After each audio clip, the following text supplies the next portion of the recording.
recebo um amigo muito querido e que me causou um grande problema. Como é que eu vou me preparar para entrevistar um médico psiquiatra, um jornalista, um senador e agora um autor de livro? Realmente é um mute. Humberto Costa, que prazer tê-lo aqui. Prazer é meu, João, estar de volta aqui ao seu programa. Você está primando agora pela elegância. Você hoje é considerado o senador mais elegante. Isso é uma gentileza da sua parte. Não, quando você estava na CPI da Covid, todo dia você estava lá. Chegava cedo para ficar na frente, né? Sim, chegava cedo para poder me inscrever e ter a possibilidade de falar entre os primeiros, né? Porque senão o Renan, que era o relator, que tinha tempo livre para falar o quanto ele quisesse, levava aí no mínimo 1h30. O nosso querido Randolph, meu grande amigo, que era o vice-presidente, utilizava mais 1 hora, então eu tinha que correr e brigar para poder, logo depois dos dois, falar para ver se sobrava alguma coisa para eu abordar, né? Humberto Costa, por que é que a CPI da Covid foi um sucesso e essa CPI do 8 de janeiro foi um fracasso? Foi uma grande pizza. Eu acho que existem vários fatores, né? Primeiro, o tema, que é um tema que mexia com a vida de cada uma das pessoas, coisas que dependiam de decisões do governo, e as pessoas viram na CPI um espaço de pressão sobre o governo, por exemplo, para viabilizar as vacinas para a população brasileira, não é? Segundo lugar, porque vamos lembrar que naquele ano de 2021, nós ainda tínhamos a Covid como uma realidade. Isso significava que houve muitos momentos em 2021 em que nós tivemos a quarentena para as pessoas, fazendo com que elas ficassem em casa, e muitas delas acompanhavam a CPI. A outra coisa importante é que foi uma CPI só do Senado. Quando você tem hoje uma CPI que reúne Câmara e Senado, especialmente porque a composição da Câmara hoje ela é muito predominante em termos de pessoas que estão ali fazendo aquelas suas lives, tem aqueles seus seguidores, então há muito mais uma encenação do que uma discussão política. E eu acho que tudo isso favoreceu a que a CPI da Covid fosse um sucesso. E o próprio fato de que o Senado, apesar de hoje ter muita gente sectária, radical, mas ainda existe ali um código de conduta que os senadores são obrigados a respeitar. Então, o debate se faz num nível mais alto, né? Além do último fator, que é a questão de que essa CPI agora, ela veio depois de praticamente todas as investigações terem sido feitas pela Polícia Federal e pelo Supremo Tribunal Federal. Então, perde um pouco o interesse da população em relação à CPI. Humberto, eu digo que toda hora eu me lembro do querido amigo quando passa uma ambulância do SAMU. No seu currículo, da sua vida, a criação do SAMU é um ponto de destaque, né? Eu diria que é a coisa que mais me orgulha durante a minha passagem pela Prefeitura do Recife e também pelo Ministério da Saúde. Embora programas também como o Brasil Sorridente, a Farmácia Popular, tudo isso também me orgulha muito. Mas o SAMU, ainda hoje, é a política pública mais bem avaliada do governo federal. Porque o SAMU, ele funciona com um padrão de qualidade que é difícil a gente encontrar no serviço público, né? E quem é que no Brasil ou ainda não foi atendido pelo SAMU, ou não teve um parente, ou não teve um amigo? O SAMU, inclusive, mudou a cabeça das pessoas em termos do que fazer numa situação de emergência, um atropelamento, ou alguém que passa mal em casa. Antigamente a gente via aquilo que hoje acontece, a gente assistindo ali em Gaza, não é? Como o socorro é feito, as pessoas chegam de qualquer jeito carregadas, embora ali tenha uma particularidade que é uma guerra, Mas hoje, se acontece um atropelamento, a primeira coisa que a gente vê é alguém dizer, ó, deixa como está, ninguém mexe, chama o SAMU. Isso é uma conscientização que o SAMU proporcionou também. E com relação a essa coisa que você falou do motoqueiro, lhe preocupa, senador, que agora foi liberado aí mototáxi aqui no Recife, é o que mais tem.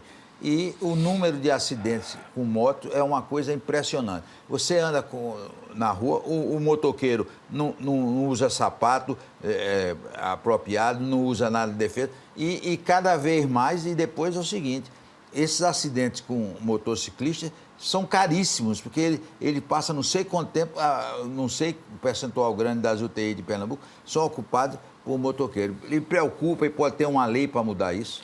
Sim, preocupa bastante. Eu acho que já existem hoje leis do trânsito que são muito eficientes para prevenir acidentes. Enfim, no entanto, o que acontece é que muitas vezes esses profissionais, seja porque eles são premidos pela urgência do seu trabalho, tem que entregar um alimento rapidamente a alguém que pediu por um desses aplicativos, agora inventaram essa história de mototáxi, né? Até com aplicativo, isso tudo aumenta o risco.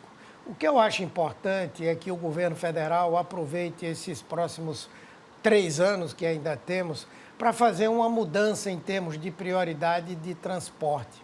O transporte público, ele deve ser sempre mais importante, prioritário em relação ao transporte individual, mesmo que esse seja um transporte de passageiros. Primeiro porque os automóveis, as motocicletas terminam fazendo com que o trânsito ele seja cada vez mais caótico. Segundo porque transporta um número muito pequeno de pessoas. Então, aquela ordem de priorizar o pedestre, depois o ciclista e, em terceiro lugar, o transporte coletivo de massa, sem dúvida, deve ser uma prioridade do governo. Ao invés de hoje facilitar ainda mais a aquisição da moto, que o governo crie condições para que metrôs, para que ônibus, para que outros serviços funcionem atendendo a maioria da população. Ô Humberto, uma vergonha para nós pernambucanos é o metrô do Recife, né? Outra preocupação sua, né? Sim, nós estamos trabalhando para que o mais rapidamente possível o governo faça um investimento de peso, o governo federal, para recuperar emergencialmente o metrô do Recife, que está caminhando a passos largos para um sucateamento irreversível, né? Nós já fizemos audiências públicas, já tivemos audiências com o ministro das cidades, já tivemos reuniões com a governadora do estado, e eu acho que isso é uma grande prioridade. E há um compromisso do governo federal de fazer essa recuperação imediata. Se depois o metrô vai ser estadualizado ou não, se ele vai continuar na gestão do governo federal, é uma outra discussão. Mas o que nós temos que ter agora é uma recuperação do sistema como um todo, é um investimento alto para que isso aconteça e nós possamos melhorar a qualidade do transporte para a população. Mas, antes de tudo, até, João, é a garantia da segurança. Nós fizemos uma visita às oficinas do metrô aqui em Pernambuco, andamos no metrô, é verdade que foi durante a greve, e eu acho que uma das preocupações mais importantes deve ser com a segurança dos usuários. Ô, senador, um dos presentes que o presidente Jair Bolsonaro deu a Pernambuco foi suspender o ramal de Suape da da Transnordestina, né? E agora parece que ia entrar uma iniciativa privada, o cara desistiu. Você está nessa briga também, para que a Transnordestina chegue a Suape, né? Sim, sim, e nós conseguimos aí uma vitória importante, porque o projeto da Transnordestina, ele só se viabiliza mediante uma parceria com o setor privado, na verdade, uma concessão, né? Como o grupo da Transnordestina é vinculado ao senhor Benjamin Steinbrück, ele, na verdade, abriu mão desse ramal aqui de Pernambuco, o governo federal tomou uma decisão que eu acho muito inteligente e muito corajosa. Ele disse: nós não vamos parar essa obra, nós vamos dar continuidade por meio do próprio governo federal. Provavelmente a Valec, ou o correspondente à Valec, vai retomar a obra de construção da Transnordestina e, enquanto isso, o governo está fazendo uma modelagem para que uma empresa privada, brasileira ou não, possa assumir definitivamente uma concessão. Então, eu acredito que com isso, Pernambuco não terá nenhum prejuízo em relação ao Ceará, que está continuando com a própria empresa original. Mas é provável e possível que quando uma terminar, a outra esteja terminando também. E com isso, Pernambuco, com as vantagens que tem, se beneficiará bastante dessa obra que é tão relevante para o Nordeste brasileiro. Ô, senador, um assunto polêmico. O Supremo está se metendo nas suas funções, né? Função do Senado. E o presidente do Senado aí está fazendo uma campanha contra isso. O presidente está certo? O Supremo está se metendo, não deve? Olha, eu acho que o presidente não está certo, na minha opinião. Não pela temática, eu acho que realmente é possível se discutir alguns limites para o funcionamento do Supremo, a garantia de que ele não ingresse nesse ativismo judicial que tem praticado e que tem acontecido porque o Congresso muitas vezes se omite daquilo que já é prerrogativa sua. Mas o que me preocupa é o momento. Esse debate já vem sendo feito há muito tempo, não é? Essas propostas de emenda constitucional, elas já existem há um bocado de tempo. Eu acho que, primeiro, é uma discussão extemporânea. Por quê? Agora mesmo nós temos uma emenda constitucional que quer definir prazo de vista, que quer definir decisão monocrática ou não, e o Supremo já fez uma reforma regimental onde ele já definiu prazos muito mais realistas em relação a isso, a decisão monocrática, a pedido de vista. Então, é como se você estivesse malhando em ferro frio, essa decisão já foi tomada. Mas o que eu acho mais grave é que nós acabamos de sair de um momento de 4 anos em que nós tivemos um conflito entre os poderes, um conflito muito grave, que opôs, no primeiro momento, o Executivo ao Parlamento e ao Supremo. Depois, o Parlamento saiu desse conflito, mas durante o resto do governo Bolsonaro, houve uma permanente disputa entre o Executivo e o Judiciário, sendo que agora o governo federal, o Executivo, tem um bom relacionamento tanto com o Legislativo quanto com o Supremo, mas querem transferir aquele conflito para um conflito entre o Legislativo e o Supremo. E eu acho que a nossa democracia ela foi muito fragilizada nesses últimos 4 anos e o que nós pudermos evitar de conflito entre os poderes, quanto mais a gente puder evitar essa disputa, melhor. Então, vamos discutir isso com calma, com o próprio Supremo participando, para ver de que maneira nós podemos aperfeiçoar a nossa democracia. Então, acho que nesse momento, o que vai ocorrer é o fortalecimento dessa ideia de confrontação com o Supremo, que eu acho que não é uma boa ideia para o Brasil. Depois do intervalo, nós vamos continuar conversando com o senador Humberto Costa.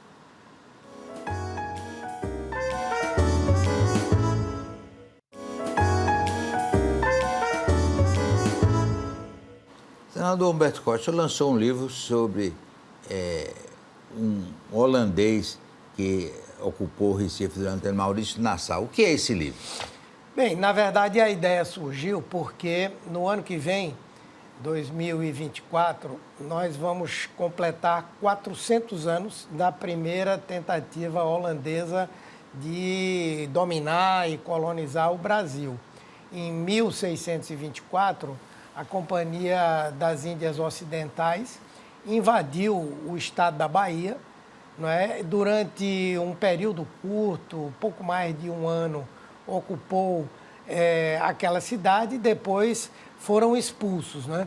6 anos depois, os holandeses voltaram e voltaram aí com muita força para ocupar o estado de Pernambuco e boa parte do Nordeste. E esse é um período muito importante da história do nosso país por várias razões. Primeiro porque, como você disse, o governador-geral que chegou aqui em 1637, que foi Maurício de Nassau, ele trouxe uma verdadeira revolução para o nosso país no campo das artes, no campo da ciência, no campo do urbanismo. Ele era muito venerado pela população e, mais importante de tudo, é que com os holandeses nós tivemos também no Brasil a liberdade religiosa. E com isso a comunidade judaica se implantou aqui no Brasil, vindo de Holanda, vindo de Portugal, e com isso nós tivemos aqui o florescer desse segmento tão importante da sociedade brasileira, que é a comunidade judaica. Então, são várias histórias que estão aí representadas. E nesse livro, o que é que nós fizemos? Nós fizemos uma pequena introdução e convidamos estudiosos reconhecidos no Brasil sobre o período holandês. É o caso de Evaldo Cabral de Melo, é o caso de Leonardo Dantas Silva, é o caso de professores mais jovens, mas que também estão dedicados a essa temática. E o que nós queremos é exatamente que esse período seja de conhecimento do Brasil, até porque foi ali naquele período que nós construímos esse sentimento nativista pernambucano, esse irredentismo de Pernambuco, que muitos não conseguem entender por quê. Por que Pernambuco é um estado tão orgulhoso, como eles dizem, tão metido, tão enxerido, mas é porque nós temos uma história muito importante que, sem dúvida, como não foi a história dos vitoriosos, né? Nós perdemos em muitos momentos a disputa com o Império, com o Reino, mas Pernambuco é, sem dúvida, um estado ímpar na história do Brasil. E resgatar esse período holandês é também resgatar a ideia de que foi Pernambuco, a partir do seu povo, que expulsou os holandeses e que ajudou a construir essa nação maravilhosa que é o Brasil. Mas Maurício Nassau fez muita coisa boa para Pernambuco também, não foi? Com certeza, Maurício de Nassau... Ele trouxe pintores famosos, né? Trouxe pintores famosos, trouxe cientistas famosos, urbanizou a cidade do Recife, criou o bairro de Santo Antônio, construiu palácios, jardim botânico e, como eu disse, uma coisa muito relevante é que trouxe para o Brasil, no momento da Inquisição, a liberdade religiosa. Aqui nós tínhamos os calvinistas, que eram os protestantes de predominância holandesa. Nós tínhamos os judeus que naquela época criaram 2 sinagogas, né? Uma delas existe até hoje. A mais antiga das Américas. Exatamente. Tudo em Pernambuco é grande, graças a Deus. Graças a Deus, né? E as sinagogas, elas foram uma referência muito importante, não é? Enfim, Maurício de Nassau modernizou a produção agrícola aqui no nosso estado, né? Então, é um personagem que precisa, dentro da sua dimensão, ser analisado e ser resgatado, né? Nós estamos, inclusive, tentando produzir uma grande homenagem a ele, que é tentar trazer os seus restos mortais para o Recife, não é? O senhor foi na Embaixada da Alemanha, foi bem recebido? Muito bem recebido. A questão é que na Alemanha e nos países europeus não existe muito essa praxe, né? Maurício de Nassau, apesar de ter vindo como governador-geral da Holanda, mas ele era alemão, né?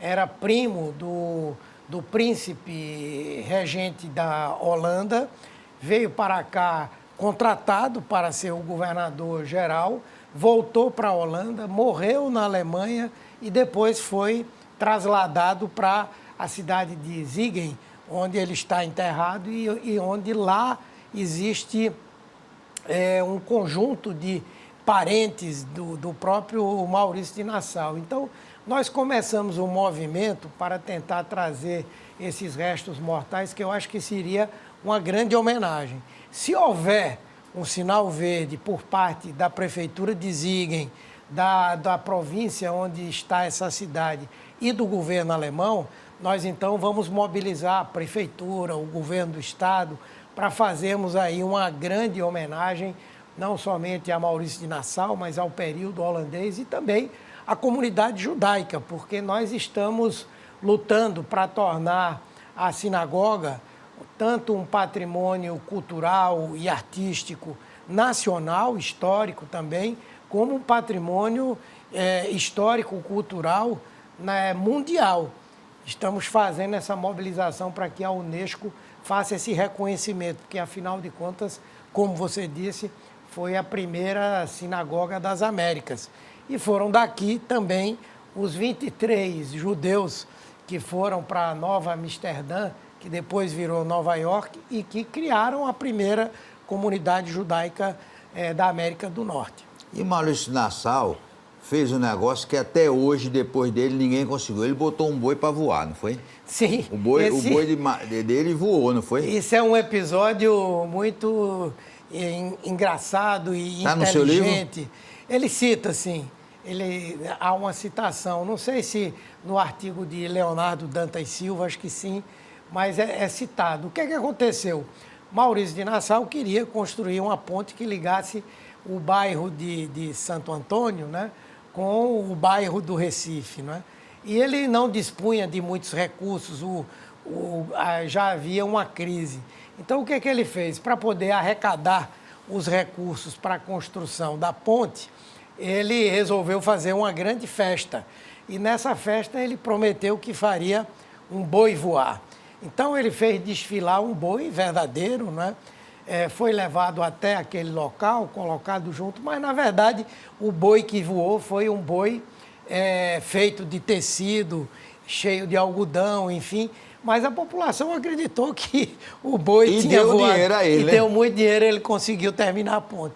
E esse lado das batalhas contra os holandeses do Montes Guararapes está citado no livro? Sim, há uma referência importante, né? Há uma referência en passant a uma coisa muito relevante. Inclusive, a senadora Tereza Leitão apresentou um projeto no Senado que eu tive a honra de ser o relator e que tornou as mulheres do Tejuco Papo heroínas do nosso país, não é? E essa foi uma das batalhas mais importantes, é pouco falada, mas uma das mais importantes. Aconteceu naquele local que hoje é o município de Goiânia, e os holandeses estavam isolados aqui na região central, já famintos, e resolveram aproveitar o fato de que os soldados e os homens daquela região tinham saído para fazer a guerra, não é? E eles resolveram atacar aquele povoado de São Lourenço do Tejuco Papo, e quem defendeu a cidade, impediu que os holandeses avançassem, foram as mulheres e as crianças, né? Com paus, com pedras, com ferro, enfim. Então, essa batalha é citada. E também são citadas as batalhas de Tabocas e as batalhas dos Montes dos Guararapes, onde se convencionou dizer que surgiu o Exército Brasileiro, né? Então, é um livro bem interessante, porque ele traz algumas análises bem interessantes sobre aquele período. Agora, os holandeses deixaram um bocado de galego aí. No sertão tem um bocado de galego, é tudo filho dos holandeses, né? Herdeiro dos holandeses. Na verdade, eles, quando a situação foi ficando mais difícil aqui na região metropolitana, ou quando os portugueses assumiram definitivamente novamente Pernambuco e outros estados, né? Os que não puderam fugir de volta para a Holanda ou para outros países onde pudessem ser recebidos, especialmente os judeus, eles então mergulharam para o interior, não é? E tome a fazer galego. Exatamente. Tanto é que hoje, em muitos lugares aí, a gente encontra pessoas com um perfil, não é? que tipicamente, ou de judeus, né, que se tornaram cristãos novos outra vez, ou de europeus, holandeses calvinistas mesmo, né? E também uma coisa importante é que alguns costumes dos judeus, né, eles permanecem de forma adaptada na população do sertão, na população do Nordeste, enfim, também é uma herança importante, né? Mas a colônia holandesa em Pernambuco é pequena, né? Sim, sim. Eu acho que não nem tem. Eu acho que... Tem os Luques são... pois é, mas, são poucos grupos, mas holandês e eu acredito. alemão, né? Porque houve, na verdade, essa ida para o interior, então já são remanescentes de muitos e muitos anos, embora, por exemplo, a comunidade judaica ela seja importante. Se não é grande, ela é importante. Ela passou por aquele período holandês, mas passou também por outro período em que vieram judeus aqui para Pernambuco, e isso é citado no livro também. Bem, um programa só é muito pouco com uma figura como Humberto Costa, que falou aqui desse seu livro sobre Maurício Nassau, mas não focalizamos o PT. O assunto do nosso programa amanhã. Eu espero vocês. Até lá.